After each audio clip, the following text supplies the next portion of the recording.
Damanda, Utsnamanda, Utsnamanda, Utsnamanda, Utsnamanda, Utsnamanda, Utsnamanda.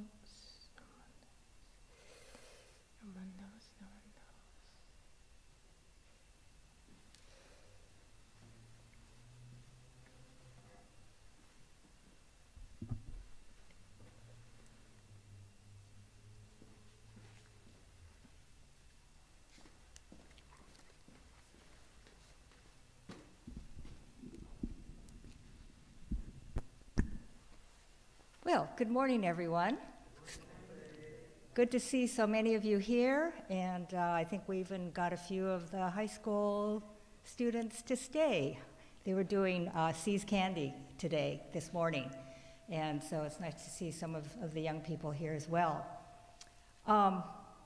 Glad to be here, and as we slowly start opening up, hope to see the temple getting fuller and fuller. Let's go through our order of service.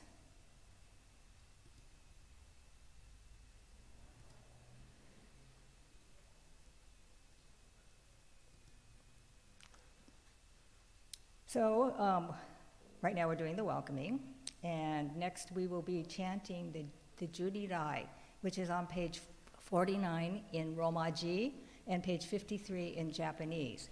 So the English Romaji version will be up on the screen, a little bit hard to see, but for those of you at home, it should be okay. For the rest of you, you can use your service book because we now have them back in our pews. So those are accessible for everyone. Then we will have selected saying number 20 on page 16. There will be a Dharma talk called the Elevator Speech as advertised. We have a musical offering. It's a video and a beautiful song that we have been able to enjoy before, and we will repeat the selected saying and then go through a few announcements. So we should go through this relatively quickly this morning, and we'll get started. Thank you.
将来皆尊無微無垢高所上修徳敬右血女国小作利悪徳自在今後将来皆尊実法名門菩薩衆無量上魔上三段一生修上管理記事今後将来皆尊今大保険地上下全軍上場名右大座おひざ上女戦の今後将来皆尊実法将来勝負し権限人図し安楽戦後尊厳上苦行今後将来皆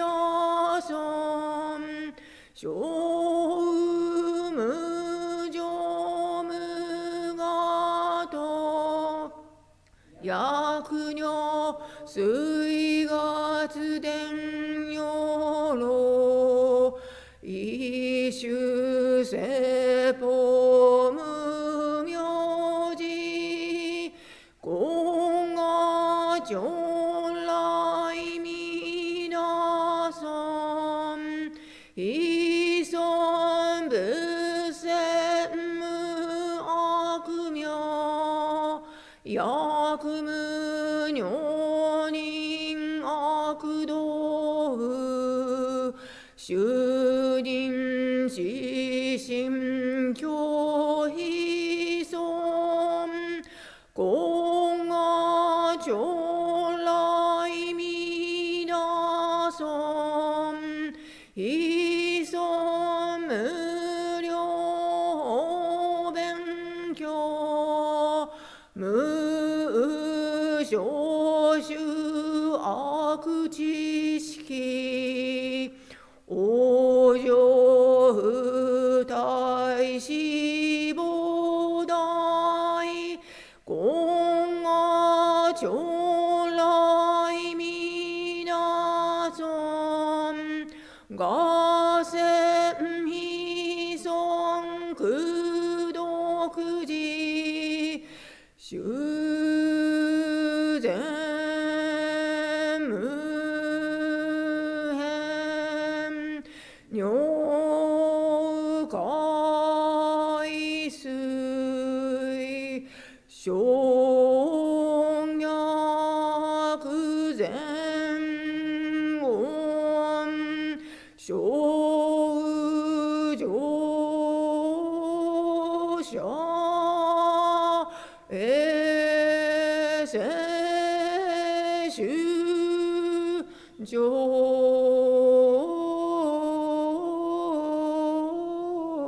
小非国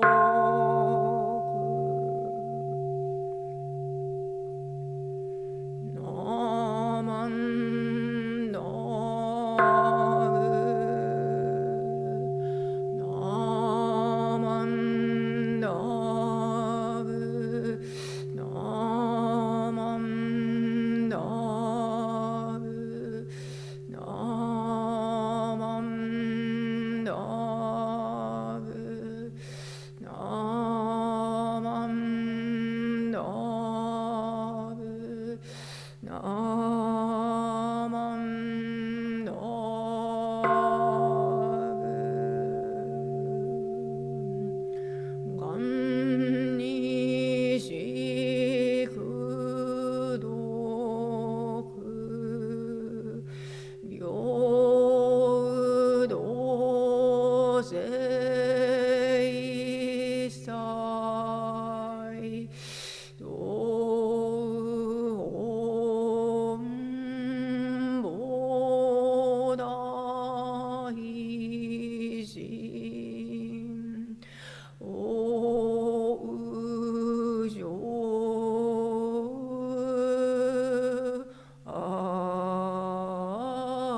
Abhida Bhutts Namanda Bhutts Namanda Bhutts Namanda Bhutts Namanda Bhutts Namanda Bhutts Namanda Bhutts Namanda Bhutts Namanda Bhutts.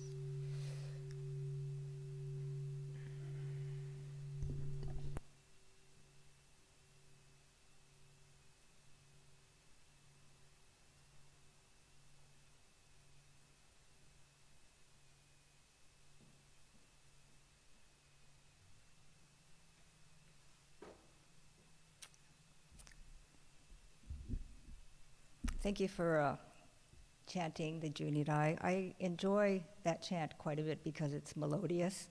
It's a little bit tricky at the end. Just have to pay attention, and practice makes perfect. So it's very well, nicely done today. Okay, let's go to our selected saying on page 16, number 20. Very short.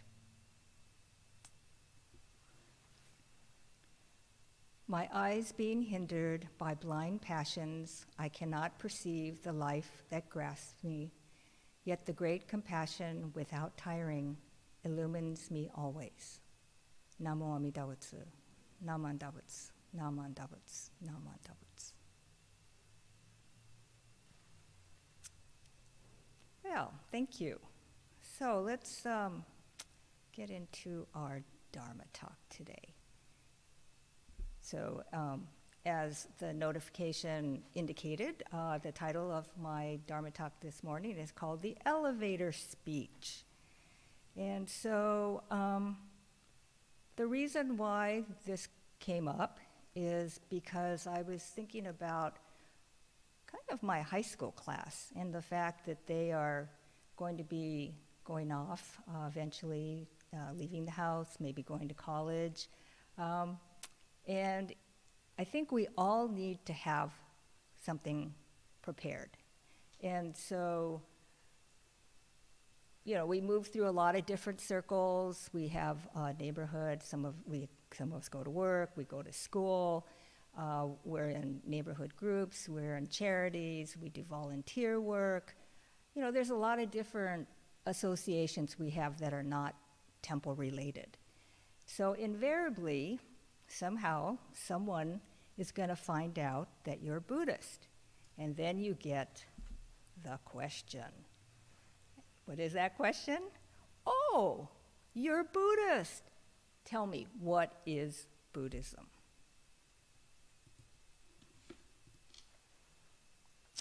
So, how do you answer that? It's a question that maybe terrifies some of you. You've maybe been coming to temple forever.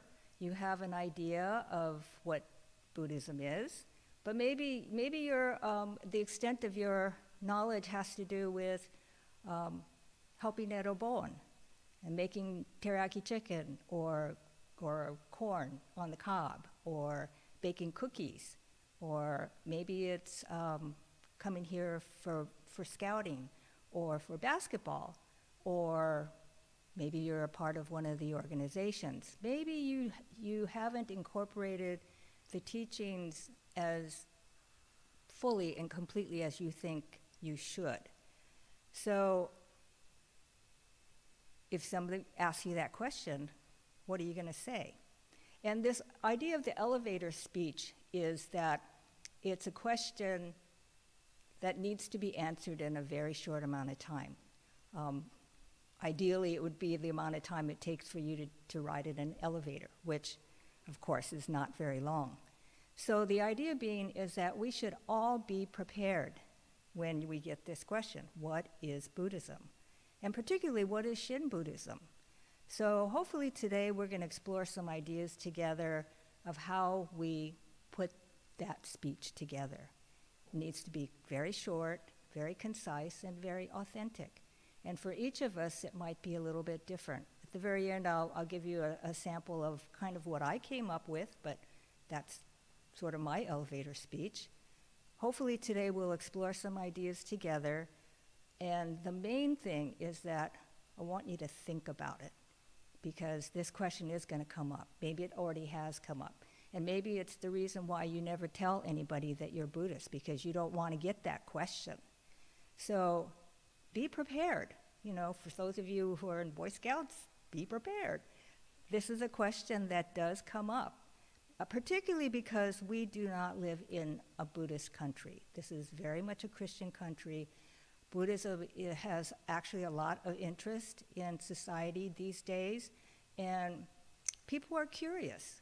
They've heard about mindfulness, they know about the Dalai Lama, they've heard about different meditation things, they know about Zen, but they need to hear it from your perspective, and particularly from a Shin Buddhist perspective, because Shin is not very well known, and we do have a unique perspective. So in order to be ready for that, hopefully you will think about it. Okay, so as you think about it, maybe some of these ideas kind of come to your head. People talk about Buddhism as a religion, a philosophy, a way of life. Which of those things is it?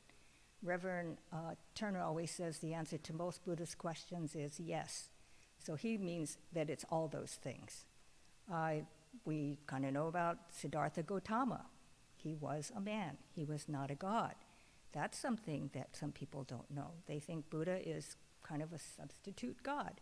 And then we have this idea of enlightenment. What is that? People have heard of the Four Noble Truths or the Six Paramitas. How do you incorporate that into an elevator speech? Maybe you don't. And there are many, many different schools, as I mentioned. We are Shin Buddhists. We are a form of Buddhism that came into being about 800 years ago in 12th, 13th century Japan, and we have kind of a unique perspective. Fundamentally, all Buddhisms are the same, but our approach to attainment of awakening or insight or enlightenment is a little bit different. So we need to be aware of how we are different. There's Shinran Shonin, who is our founder. Maybe you want to incorporate him somehow. Then there's the Nembutsu, and then there's Amida Buddha, who we have here on our Naijing. How do we explain all of those things very concisely? So I'm going to give us some things to think about and things to consider so that for yourself you have an understanding of what your Buddhism is. And again, it's a very personal understanding, but it has to be something that you develop and make your own. So let's start at the beginning. We have Gautama Buddha, who lived 2,500 years ago, the long time, way before Christ, but it was, back in the day we called it BC, now we call it before the Common Era. And he was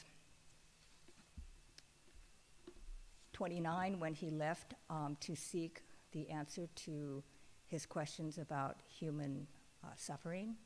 At 35, he attained something called enlightenment. And he awakened, basically, people always ask, what is enlightenment? And in a nutshell, to put it in a very quick nutshell, it is the truths of impermanence and interdependence. That's basically what he came to realize. And what is part of what we need to find out is, what does that mean? What does this impermanence mean? Well, and what does interdependence mean? So basically, impermanence is this idea that everything changes. Everything. There's nothing that stays the same. We are an example of that. We are changing minute by minute, second by second, and the universe is constantly changing. We know that change, we see it all around us. We know that it is the truth of life. The other key factor is interdependence. So we call these the two eyes. Think about your two eyes. Think about the two eyes of the Buddha's awakening, this idea of impermanence and interdependence, that everything is connected. So let's go a little bit deeper into exactly how that's manifested. How are we to understand that? So the Buddha said, because we can't accept these truths, is one of the reasons why we experience something called dukkha. And what is dukkha? Okay, we always have heard, dukkha means suffering. Well, it means more than that. It's a more nuanced, it's a broader experience of what life is. And so we can call it dissatisfaction, dis-ease, not feeling comfortable. When you're at ease at something, you feel good. But if you have dis-ease, then, there's something kind of off-center.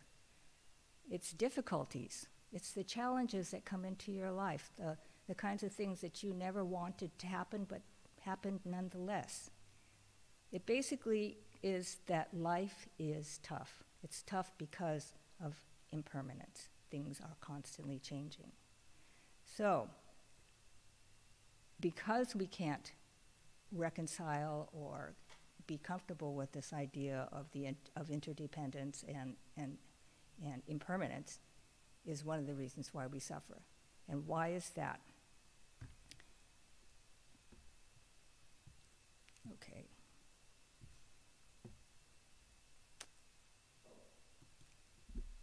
It's because of our ego. We want what we want. We want things to be the way we want. We don't want things to change, or we don't want difficulties. We want things to be permanent. And because we can't accept that there are those changes, and that's why we have dukkha. It is one of the hallmarks of the Buddhist teachings is the fact that ultimately we are the source of our own dukkha. And coming to terms with that is what we are trying to do in the Buddhist practice. Shakyamuni Buddha, who is what we call Gautama Buddha, the historical Buddha, came to a deep understanding of both impermanence and interdependence, and was able to transcend those realities. These are universal realities of life. And so he was able to transcend them and attain something called nirvana or enlightenment. He was able to be one with those truths of life and was able to align his life in a way that those truths, those universal truths, were a part of who he was, and that he could live and flow gracefully with those things in his life. So according to the Buddha, the cure for your ego is the Eightfold Path. And we know the Eightfold Path as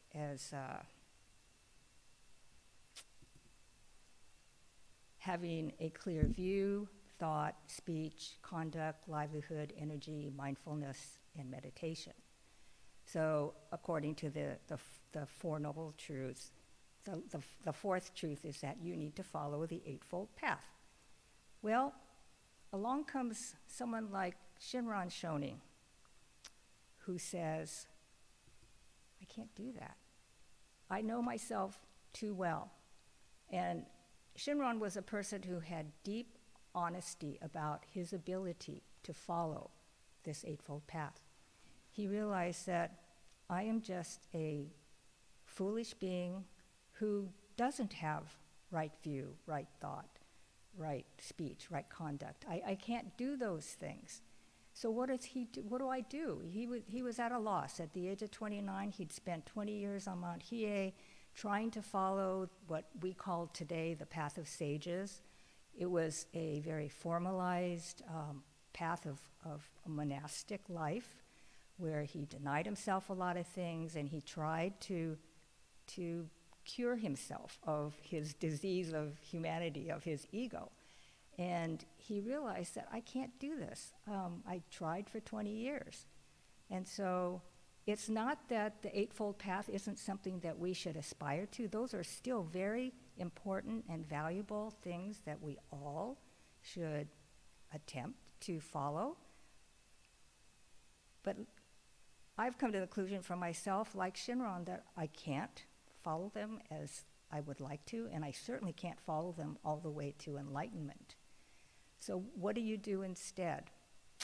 Well, Shinran was part of a form of Buddhism called Mahayana Buddhism, which basically took the spirit of Shakyamuni Buddha's enlightenment experience, the historical Buddha's enlightenment, and created this idea of Amida. Amida is a representation of universal truths of impermanence and interdependence, and this idea that we can transcend this life of dukkha.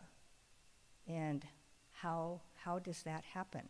How is he able to reconcile the fact that, well, I can't really follow this Eightfold Path? And that's one of the reasons we don't emphasize it too much in our form of Buddhism. We don't really, I think in Dharma schools they do talk about it because it's a basis of original Buddhism. But in Shin Buddhism, I think we've come to a different understanding.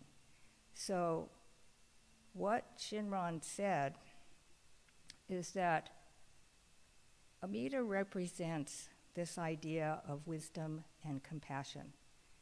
And in his way of thinking is that wisdom represents the truth of impermanence.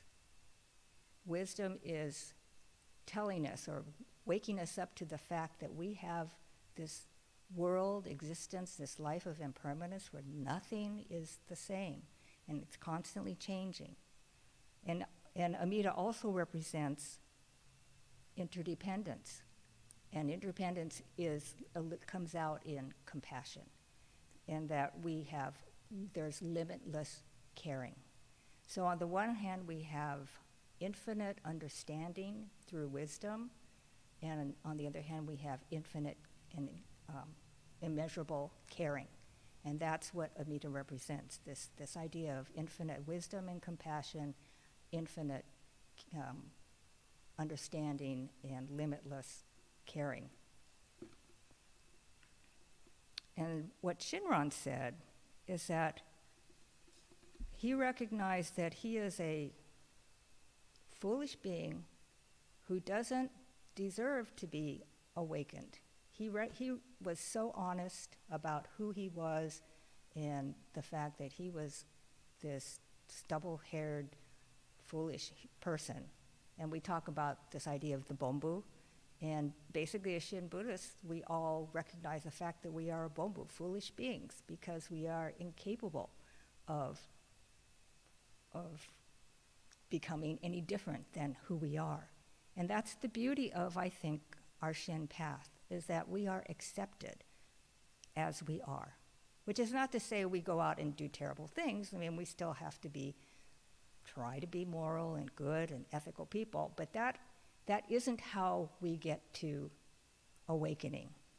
We get to awakening through an understanding of this unlimited benevolence or power that comes from all of existence, that brings the power or the awakening experience to us. It's a gift that we are given.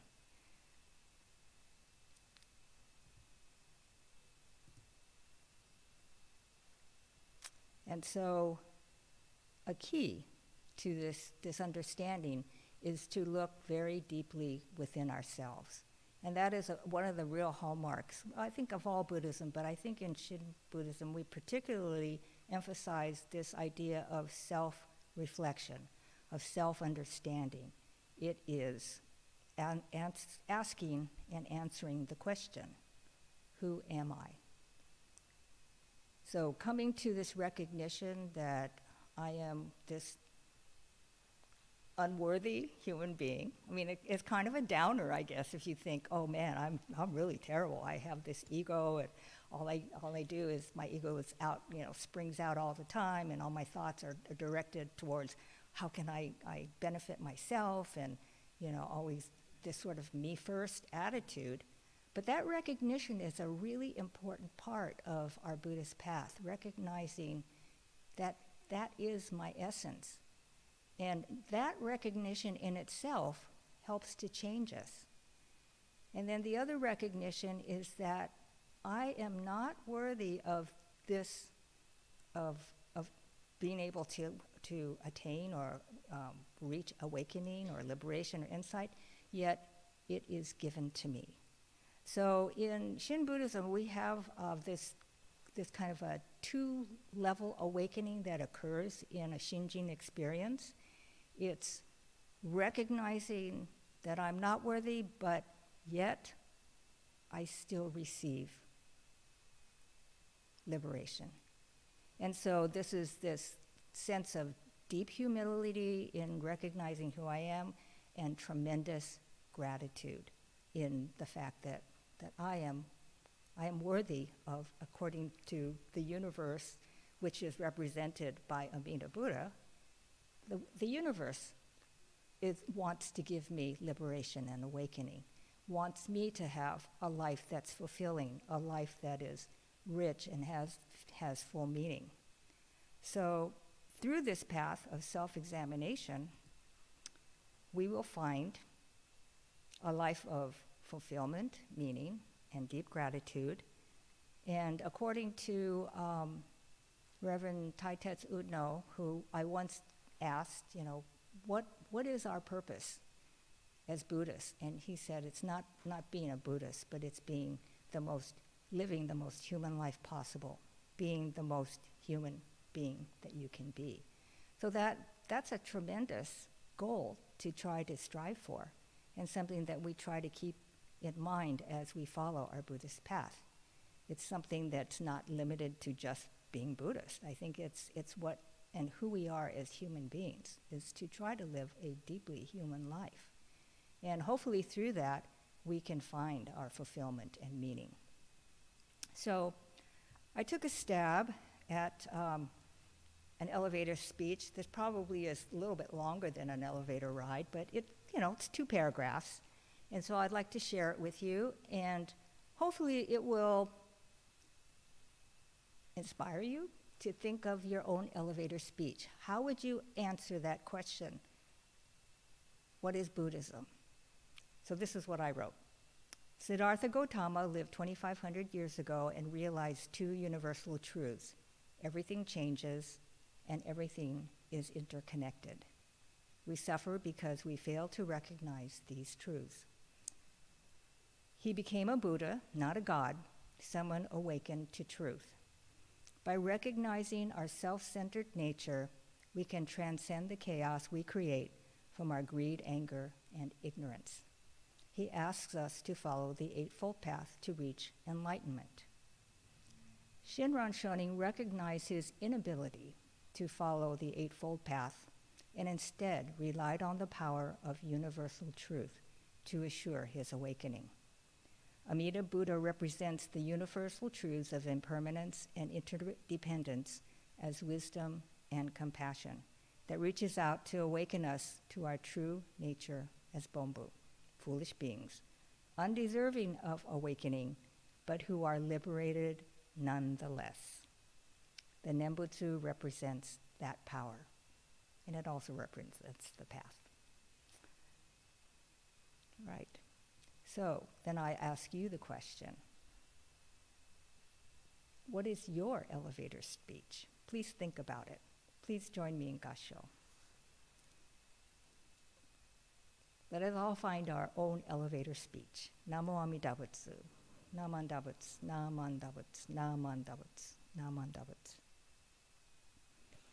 Okay, next we have a wonderful musical offering. I've used this before, but I pulled it up again because I love the Cherry Blossoms, who are Miko Shudo, Emily Yoshihara, and Lisa Horikawa, and this is their rendition of Namo Amida Butsu. This is so much better. Okay, I can actually look at you. Okay.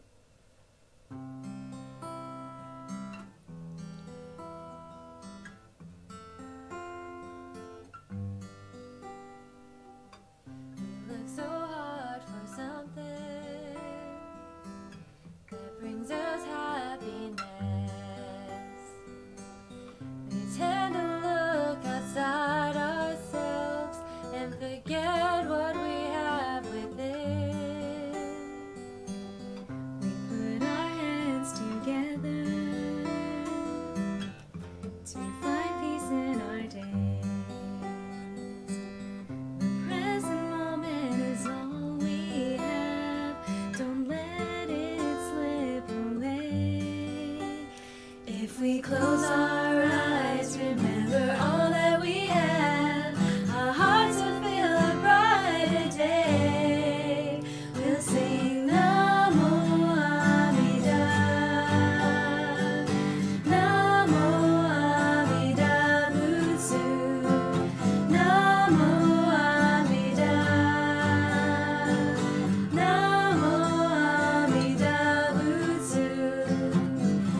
There's so much we can gain if we open our eyes to see the beauty inside. Our hearts will feel a brighter day. We'll sing Namo Amida, Namo Amida Butsu, Namo Amida, Namo Amida Butsu. Let's join our hands together in gratitude. We treasure the golden chain of love. Our hearts gathered in one place, our differences will embrace. We will be as one. Namo Amida, Namo Amida Butsu, Namo Amida, Namo Amida Butsu, Namo Amida, Namo Amida Butsu, Namo Amida, Namo Amida Butsu.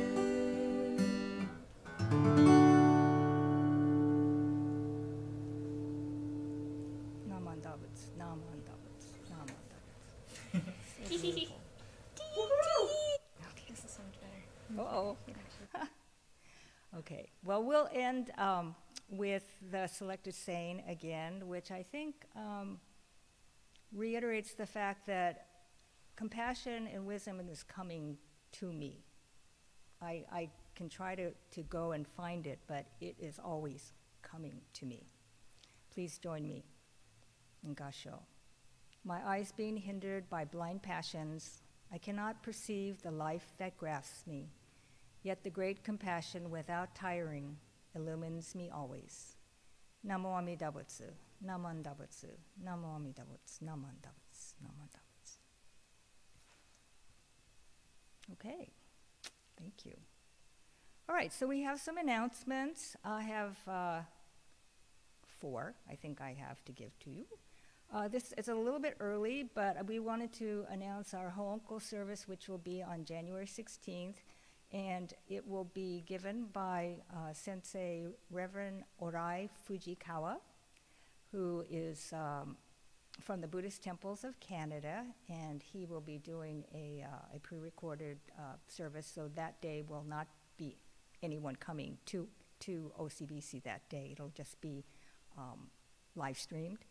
And I wanted to mention that also on the screen is a picture of the book Encounter, which our own OCBC publication arm published recently. And I have to thank Jim Pollard for doing all of the heavy lifting on that project. So this book came out fairly recently.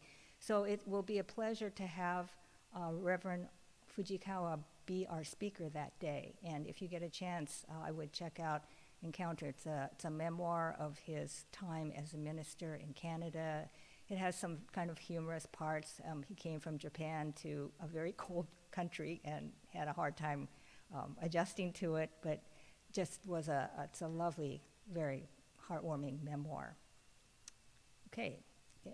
Next, I wanted to mention that we have a community food drive to help the community through helping the Community Action Partnership. And so we're collecting food, and I tried to highlight the kinds of things that they're looking for: canned meats, low in sodium, canned fish, in water, oatmeal, dried milk. There's been a flyer that has been sent to all the families. So just look at that flyer for the types of things, basically non-perishables. Try to be somewhat healthy, in your selection. But we have collection boxes here in the lobby of the Hondo and also in the social hall. And so there's drop-off any time from now until the 18th of December. If you want to do a drop-off drive-through, that will occur on Sunday the 19th. So you can bring your goods anytime up until then. And it's a very worthy cause. We're trying to collect 600 pounds of food, which, knowing OCBC, shouldn't be a problem for us. And then the BWA is having more Tupperware available. There's more things available, so you can go to, I think it's probably on the OCBC website, but Hazel Ondo is the Tupperware representative, and this is through the auspices of the BWA. It's a fundraiser for them. So if you want, Christmas is coming. I shouldn't say that as a Buddhist, but yes, we all celebrate Christmas. So yes, gift giving, right? Osebo, all those things.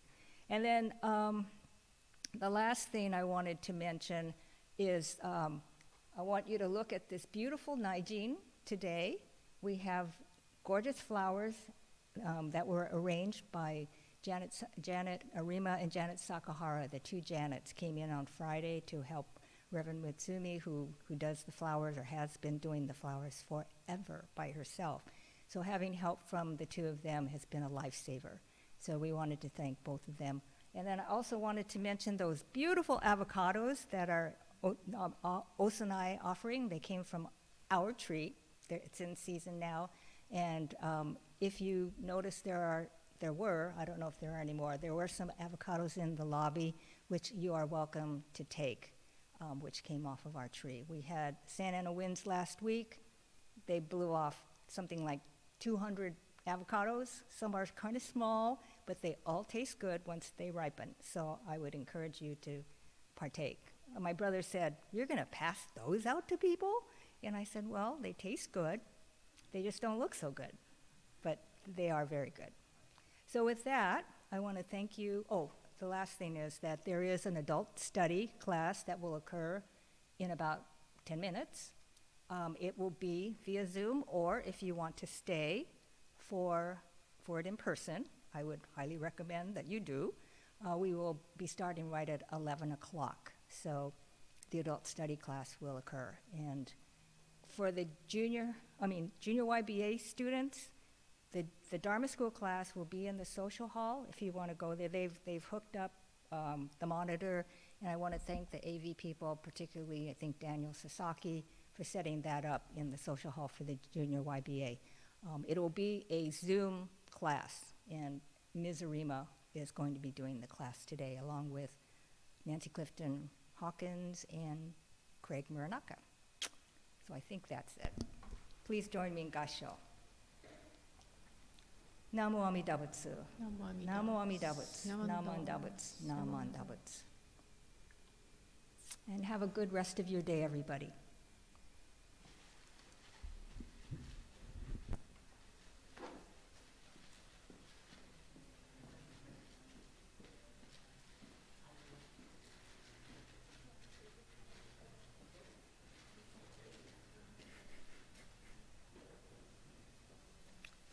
Namanda, what's namanda, what's namanda, what's namanda, what's namanda.